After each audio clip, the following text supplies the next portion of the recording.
Captain America, the First Avenger. I was surprised because Chris Evans, who played Captain America, he played Human Torch in the Fantastic Four movies, and it was surprising seeing him go from Human Torch to Captain America, but he did a pretty good job. Did any of you see it? No. Yes, I really liked it. A lot of times, these similar plots, the superhero movies, end up being shallow and a bit cheesy, but this one seemed to come off as authentic, as it actually was a story, as opposed to a lot of these movies where it's becoming more and more, hi, I'm here, I have superpowers, look at me, I had a cursed life, and now everything is beautiful and awesome, and I have all the babes. Yeah, by the way, they failed at one thing for that movie. Apparently, where did they say the main character was born? I've got no idea. They said he was born in New York, and guess what happened? They said he lived in Brooklyn, New York. Oh, well, then random fact, he was born in Idaho. Which is kind of weird, but kind of cool. It gives us J0hnny0hm, superhero to represent. Yay, Napoleon Dynamite superhero. Oh, God. Rango, starring Johnny Depp. Tim is disappointed. I don't get it. I thought it was a pretty cool movie. It had pretty cool animation, pretty cool voices, and a pretty cool Western theme with a lot of good action. I agree, and I have one statement. I'm sorry, but Johnny Depp kind of sounded like Kermit the Frog in that movie. No offense. He just kind of did to me. He sounded like a cross between Kermit and Jack Sparrow. Kermit the Sparrow. Okay, now we're getting off track. The real problem I had with it is that the hype was overbeared mostly by this guy right here. He's like, oh, it's an awesome movie, you have to see it. But I didn't particularly like it. I guess you could see the plot through it. It wasn't a great plot. The fighting that there was seemed kind of obnoxious and silly just because there was no... Tim, it's a Nickelodeon. I know, but there was no great fighting. It was just a whole bunch of silly things happening while they were trying to attack each other. Back on the subject of Kermit the Sparrow, the new Muppets movie came out this year, and I didn't grow up with the Muppets much as a kid, but so I wasn't really familiar with their kind of humor, but I saw this, so it was like I was really experiencing the Muppets for the first time, and I loved it. I thought they had a really good style, a really nostalgic feel to it. This feels like you were watching a movie from 20 years ago, when in reality, it's bringing back the feeling of what was 20 years ago. They did a good job with this movie. I think it's mostly because the main person behind this was Jason Segel, the actor. Oh, yeah. He wrote it, and he really pushed for this project because and I think he was so passionate about it that Disney. He made it work. Harry Potter and the Deathly Hallows Part 2. The ending of a brilliant book series. And a brilliant movie series. The Harry Potter films have been basically, I would call it this generation's Star Wars.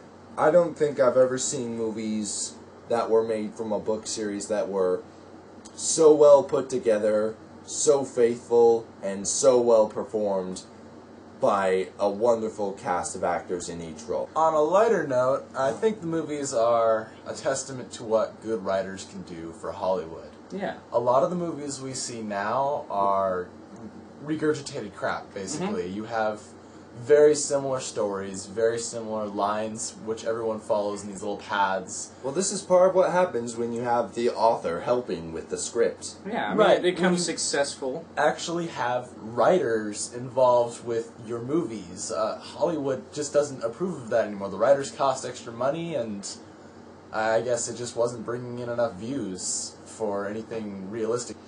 I did look forward to the part in the book where how Harry was originally supposed to confront Snape, but even though they changed it, I found the way they did it in the movie was just as enthralling and just as interesting as it was in the book.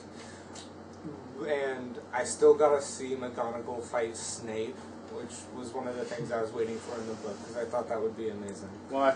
The actor Maggie Smith, who plays McGonagall, she couldn't have picked a better one. She is brilliant as McGonagall. She has so many kick-ass lines. throughout the entire series, not just this movie, the entire series. It's awesome. And honestly, out of a lot of book series, Harry Potter did pretty well at staying with it. Some pretty good games came out this year. I'm mostly a PS3 gamer, so for me, that's what I would really be focusing on. Infamous 2. Super badass game. Great game, and it improved a lot of awesome things from its predecessor. And storyline was just so dramatic on both good and evil side as well. Indeed, I mean, the ending for the good side really surprised me when I first saw it. And when you see the bad ending, you will be even more surprised. It's pretty freaking insane. Now, also, the new powers you get to experience in this game are really cool. Portal 2. I spent an afternoon playing the first Portal at my friend's house because everyone kept talking about it, so I'm like, you know what, I need to get in on this, see what the heck it is. And I spent the next few hours just beating the first game, and I had a lot of fun with it, so I went out, got Portal 2. Portal 2 was an absolute brilliant game, as well as Portal 1. They were as much stories as they were games. The puzzles were something as filler, almost. GLaDOS and Wheatley basically constructed the story with their characters, as well as Cave Johnson, and I guess to a lesser extent Carolyn. But it was definitely a story game. The puzzles were there, but they weren't the center of it. They were just for fun. There was no lion cake. There was no cake. L.A. Noire. That was a game that really surprised me because I kept seeing commercial after commercial for it, and it was super hyped. I'm like, a detective game? Come on. But no, I played it at my friend's house. I watched a guy's review for it online. It creates something that you believe would be the real detective thing. It seems good enough. You collect evidence, you search around, check files, you go after the perk, you arrest them, you book them, you interrogate them, etc. That seems like how it would go for a detective, and they did this incredibly well, and it really drew me in, and I loved it. Star Wars: The Old Republic. This was a Star Wars MMO, and the trailers made it look incredible, and if I were to ever start playing any MMO of any kind, this is the kind that I would start playing, because it's, not gonna lie, it's pretty cool looking. It's got, apparently, really good voice acting. It immerses you in the world of Star Wars, and apparently the Old Republic is some of the more really interesting parts of Star Wars. The Old Republic, I've read several stories on it, and it's where you just sort of get the background of the Jedi, of their beginning. There are even parts of it that help strengthen the story of the original Star Wars movies. And now this one I'm going to basically take a back seat to, because the only thing I know about is there's dragons, there's magic, and every guard in the universe stopped adventuring because they took an arrow to the knee. Ladies and gentlemen, Skyrim. Which is one of the most famous games, I gotta say, it's been popularized this year. Which you two know more about, so I'm gonna let you guys start it. Skyrim is a beautiful, wide open world. It's just, it has a nice story to it. Not as deep as I would have liked. Definitely not as deep as Oblivion, its predecessor, had. But it does have a story to it. What everyone likes most about it is that you can do whatever the heck you want in a Skyrim or Oblivion game. They're very open-ended worlds. If you don't want to go through the main quest, you go off and do whatever you want. You go raid dungeons, you go level up whatever you want, get better at whatever you do. Because whatever you do, you get better at. Just like in real life, if you swing a sword 1,000 times, you get better at swinging a sword. Same thing applies to Skyrim. It's not the traditional RPG where you level up and choose, these are the stats I want to set up and boost. What you do is what you get better at.